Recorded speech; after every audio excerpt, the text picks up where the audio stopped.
Praise the Lord. ప్రభునామంలో మీ అందరికీ హృదయపూర్వక వందనాలు. దేవుని బిడ్డలారా, ఉదయకాల సమయంలో ఓడిపోతున్నాను, పడిపోతున్నాను, తట్టుకోలేకపోతున్నాను, భరించలేకపోతున్నాను, నిలబడే శక్తి లేదు, తట్టుకునే శక్తి లేదు అని కృంగిపోతున్నాను.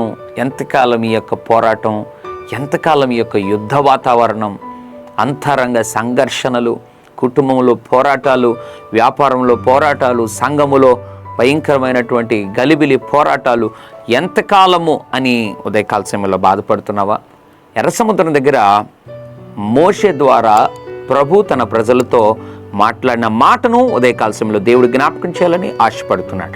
నిర్గమకాండం 14వ అధ్యాయం 14వ వచనం, యెహోవా మీ పక్షమున యుద్ధము చేయును. ఎంత అద్భుతమైన మాట. మీరేం బాధపడనక్కర్లేదు. ఎర్ర సముద్రం దగ్గర ఉన్న ప్రజలతో మోషే ద్వారా ప్రభు అంటున్నాడు, యెహోవా మీ పక్షమున యుద్ధం చేస్తాడు. మోషే మాట్లాడుతున్నాడు వారితో, దేవుడు యుద్ధం చేస్తాడు. మీరేం చేయాల్సిన అక్కర్లేదు. మీరు ఊరక నిలబడి ఉంటే చాలు, దేవుడు మీ పక్షాన యుద్ధం చేస్తాడు. ఓపిక పట్టు, కృంగిపోవద్దు. రకరకాల ఆలోచనలు నీ హృదయంలోనికి రానివ్వద్దు. చనిపోవాలన్న ఆలోచన, పడిపోవాలన్న ఆలోచన, ఆత్మహత్య చేసుకుంటే మంచిదన్న ఆలోచన, చనిపోయి ఏది కూడా సాధించలేము దేవుని బిడ్డలారా. కానీ నీ ఓపికతో మనసు మార్చుకొని నిలబడగలిగితే దేవుడు నీ పక్షమున యుద్ధం చేస్తాడు.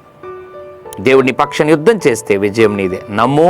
అన్ని పరిస్థితుల్లో దేవుడు యుద్ధమాడుటకు దేవునికి అవకాశం ఇచ్చి గొప్ప విజయం అనుభవించు. తండ్రి నీకు వందనాలు.